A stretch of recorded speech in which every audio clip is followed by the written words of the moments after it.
G'day viewers, thanks for joining me. Today I've got a video that's targeted towards the more novice users of audio, and so we're going to talk about how to download backing tracks from Karaoke Version by individual tracks, how to load them into your audio software program, and how to basically edit them so you end up with one MP3 file that you can put into whatever system you use to accommodate you and accompany you in live gigging. I really hope it helps. Let's get straight into it. Okay, so here we are from the very start. This is your starting point. Karaoke Version. Okay, now there are a whole bunch of different tabs here that you can go through, but the best one is custom backing track. Basically has everything in. So let's search under, you can explore these ones. This is for, if you're just a vocalist, you want to like a karaoke sort of a version. Here's some custom karaoke with some lyrics that come up if you're a karaoke person. And also some others over here that automatically take out or leave in certain instruments. But we want to do it from scratch. So we want a custom backing track. I'm going to search for Off the Wall by Michael Jackson. There it is there, right? If you click here, underneath all of these, it'll take you to all the Michael Jackson stuff. So we want to click on the actual track here, which will take us to the track. Now I've already bought this track just a few minutes ago. I probably shouldn't have, so I could show you how to do it. But what it would show you would be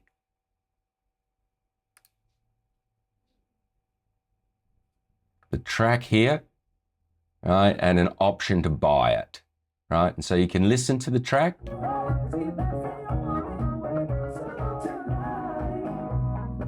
You can solo stuff. You know what I mean?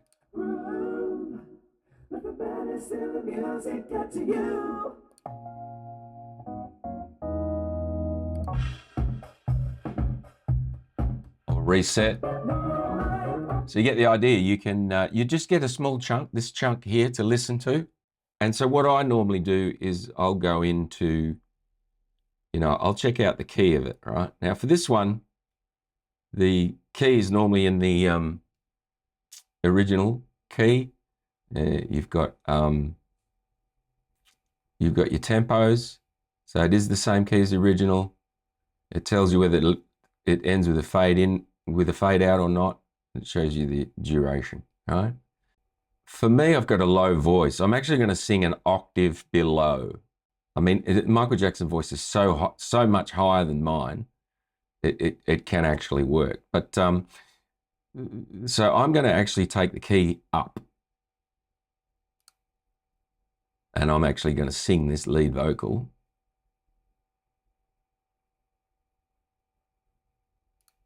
This is where it fits for me, right? So if I find your vocal. Tonight, gonna leave at 95 upon the shelf. And just enjoy yourself. Ooh. And just enjoy yourself. Ooh. Let the mighty sound of music get to you.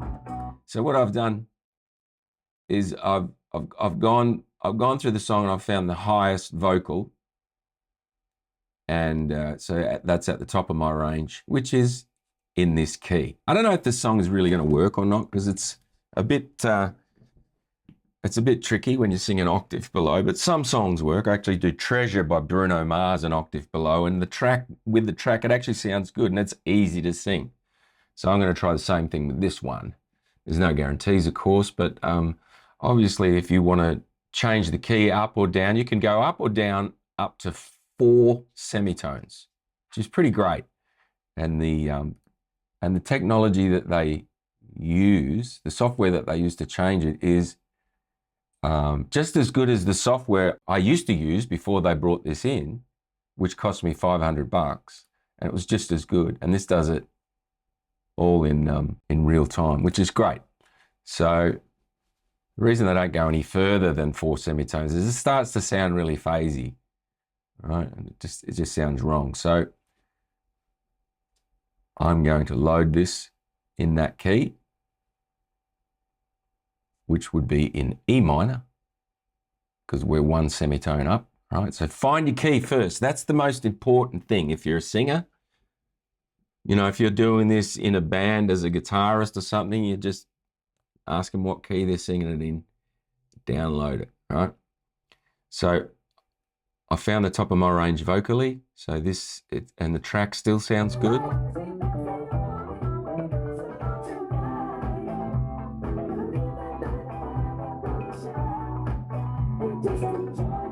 That's what the backing will sound like without the lead vocal. Okay. So now the idea is not to download everything in one track. Like if I just press download there, it's going to download everything. And that way we've got no control over individual tracks. All right. So what you want to do is you want to start.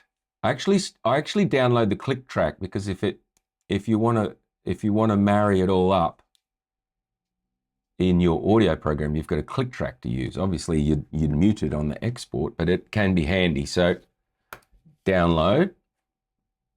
I'll download this track.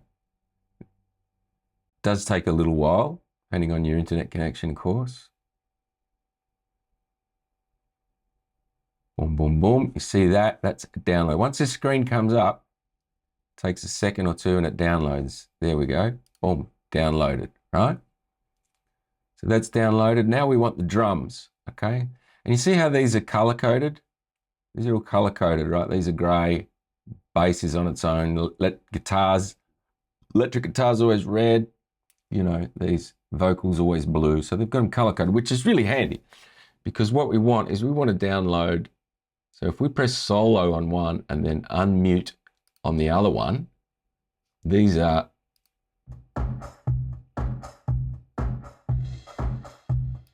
fine to go in one track. So when I press download, it's going to download these, put these two in one track. So we press download.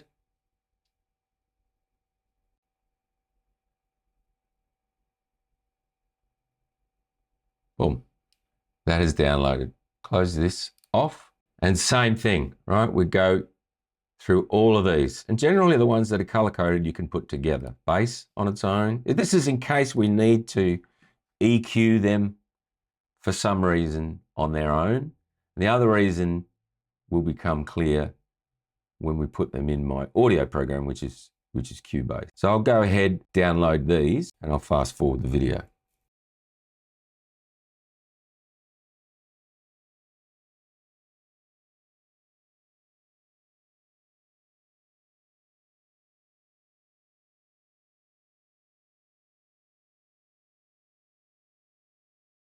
Now, this is a huge advantage. Being able to download these tracks individually is one of the biggest reasons why I use this program.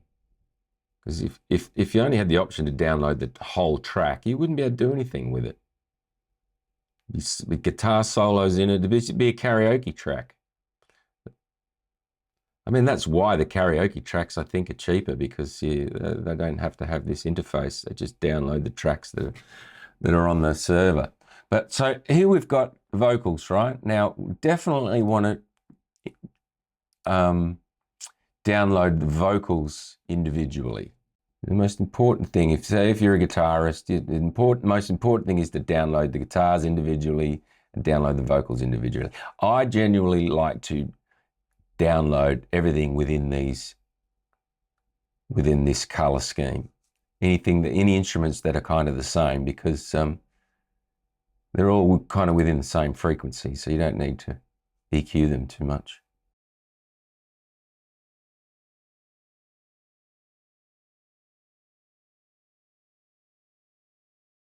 There we go. Everything's downloaded. One more thing I might add is, if, let's say you're a lead vocalist, you can press this, boom, and it just takes out the lead vocals, right? If you're a drummer, boom, press that, all the drums go out. and you can just download the song, right? If you're a bass player, obviously bass goes out. These lead vocals keep going out. Guitar. So this is if you're a guitarist and vocalist, right? Keyboard player takes out all the keyboards and the lead vocals. So it's handy if you want to do it like that. I do it individually, but you can use this to expedite the process. Okay, so now we've downloaded everything. Let's go to desktop. Here's my little Benji. We go to our downloads folder, all right? This is all the downloads folder. This is all the downloads that we just made, right? So now what we want to do is we want to rename them so they're easy to use, because obviously the site has to name them somehow. And so we'll go to here, and this is the click track, right? So I'm just going to rename them. Click custom backing track. That will be the drums. Now, if you download more than one track at a time, it's just going to call them a custom backing track because it's got 2 different tracks in it. So that's obviously going to be the drums. But just to check, let's check. Certainly looks like drums. Yes, that's the drum track, right? So we call this drums. This is going to make things a lot more easy rather than having these big names. So I'll just go through and name what the tracks are.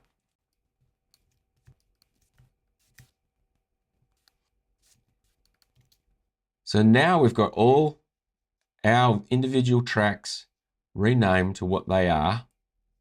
Now we want to open our audio program. Now I use Cubase LE Elements 11. Now you will probably have a different program. Now you'll probably have a different program. So whatever you use, create an empty project folder, right? Here I'm going to create an empty, I'm going to put it in my tutorials. All right, I'm going to create a new folder. I'm going to call it the name of the song, which is Off the Wall. I'm going to copy that in case I need it. Create. So this is going to create your audio program in which you can copy paste all of your songs, all of your downloads into. All right. Before I do that, I'm going to go back to this. I'm going to see what the tempo is. So it's 119 beats per minute. So I'm going to create a tempo track. And what was it? 119. So I'm going to create a tempo track that's 119 beats per minute. All right. So now I've got all my downloads ready to copy into my audio program. But before I do that, I don't want to copy them straight from my downloads folder. I need to put them into the folder that I just created with Cubase. So I'm actually on a different drive here. So if I go into Cubase, there it is, Off the Wall. I'm going to put all these, you can put them in an audio folder, but I'm just going to drag, see how it's copying them because it's a different folder. So I've just copied all of those into there. I'll keep them in downloads in case I need them, but now all these have been copied to a different drive on a different folder under the name Off the Wall from my Cubase. See here, my Cubase. YouTube tutorials, Off the Wall, all the audio's there. So that's the file system that I need to use, right? So I'm going to copy all of these straight into the very start of the track.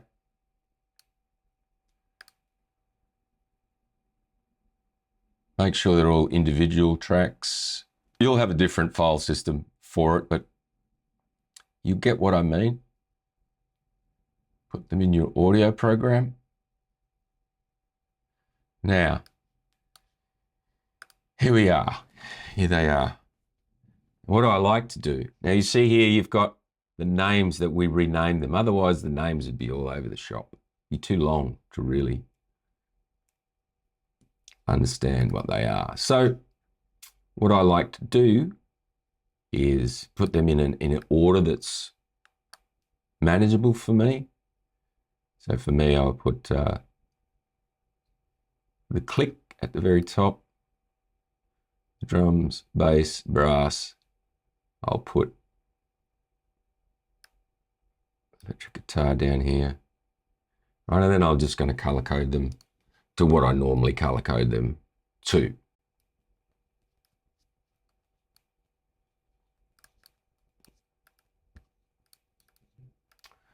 So I've got a little something to work with, and you can do that or not. It just makes it a little easier for me to see, right? So now, here we go. We've got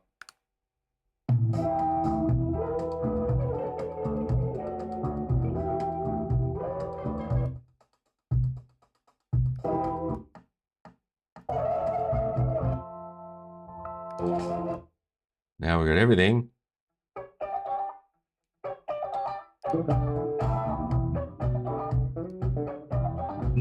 Everything that we can manipulate if we want on its own. Okay, now one of the best dual reasons to use it like this is because once you choose a song that you want to play, this is a great resource right here to be able to learn the stuff. So for example, with the guitar parts, right? So what am I going to play with guitar parts?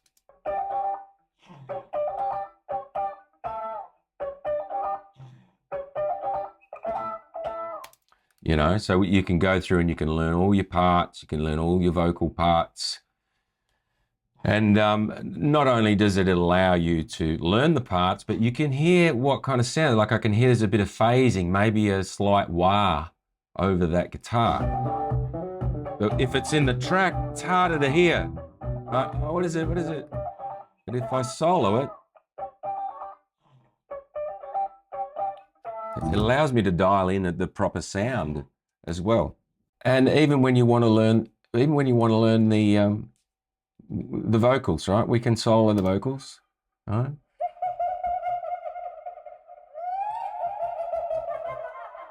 Well, I might leave that one in there because that might be hard to do, but you get what I mean.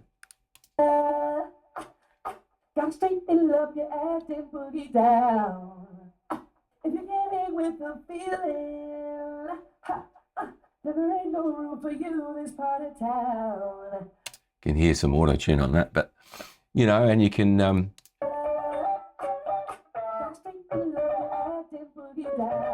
you need more timing,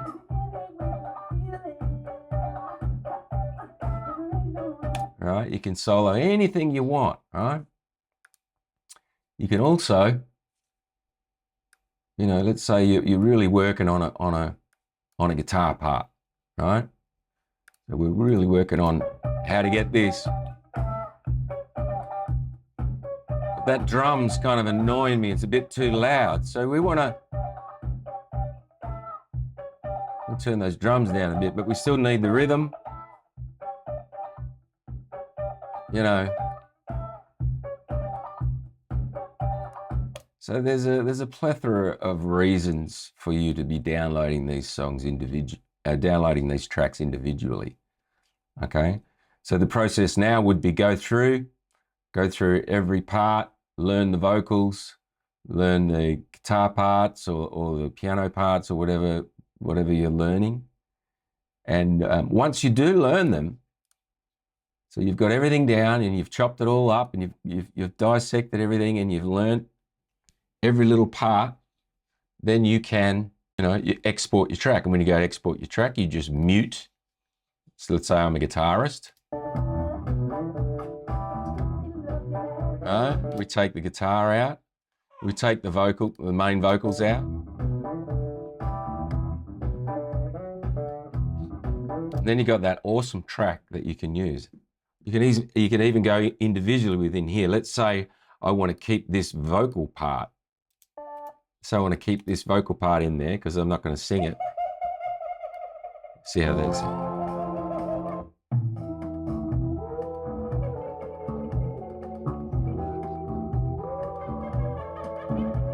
That'll be cool. I'll just be playing this.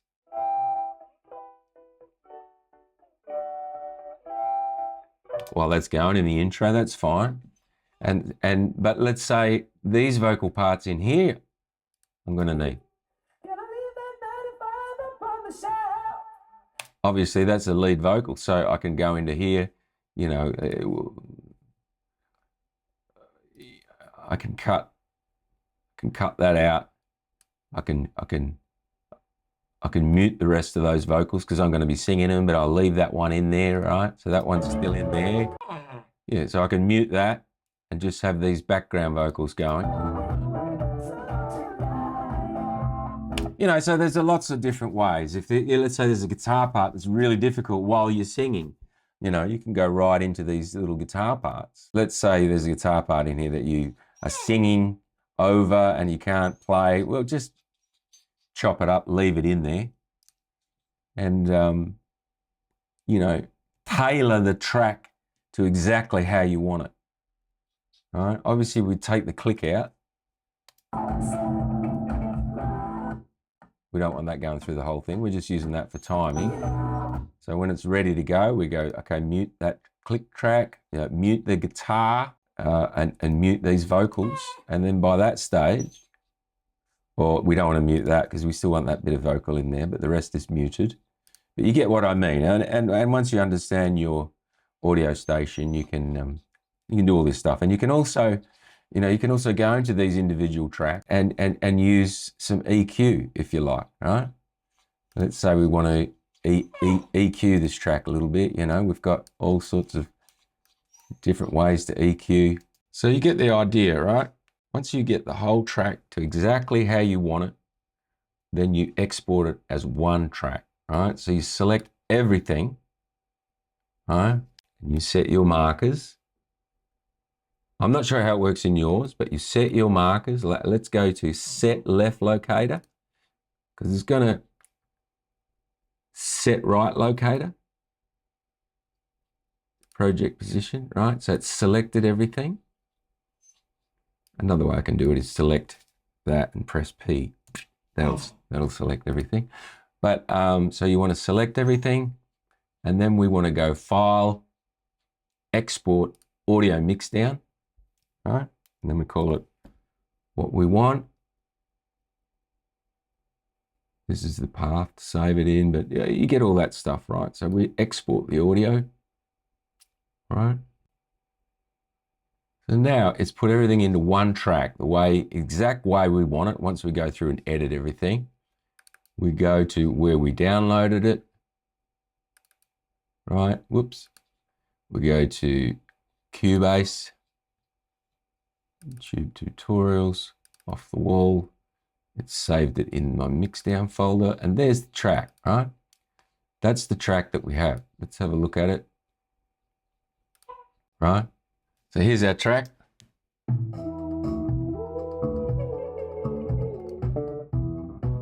You can see it's compressed. It's quite a loud track. It's compressed a lot. Let's see here.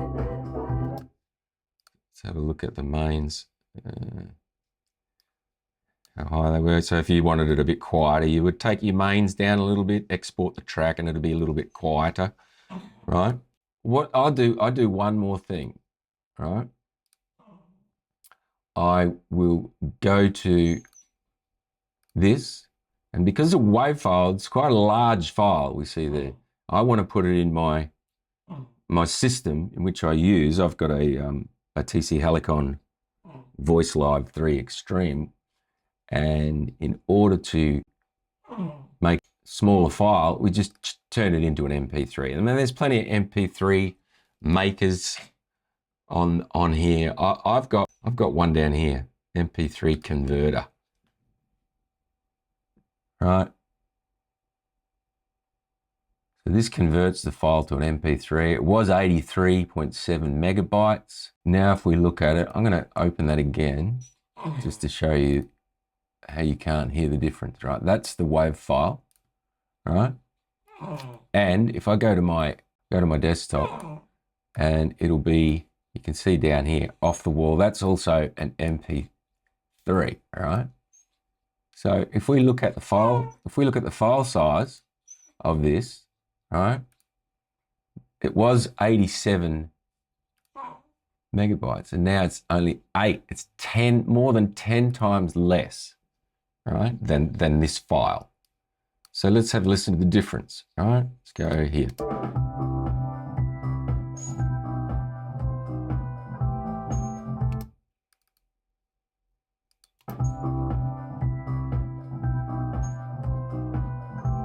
It looks exactly the same, almost exactly the same. That's the file that I will use to put in my system. And hopefully that explains how to use this program or this interface into your audio interface and all the way down to an MP3 that you can use, that you have customized to use for live gigging. Okay, guys, I hope that's helped you out. Any questions, just write a comment, and I'll catch you in the next one. See you guys.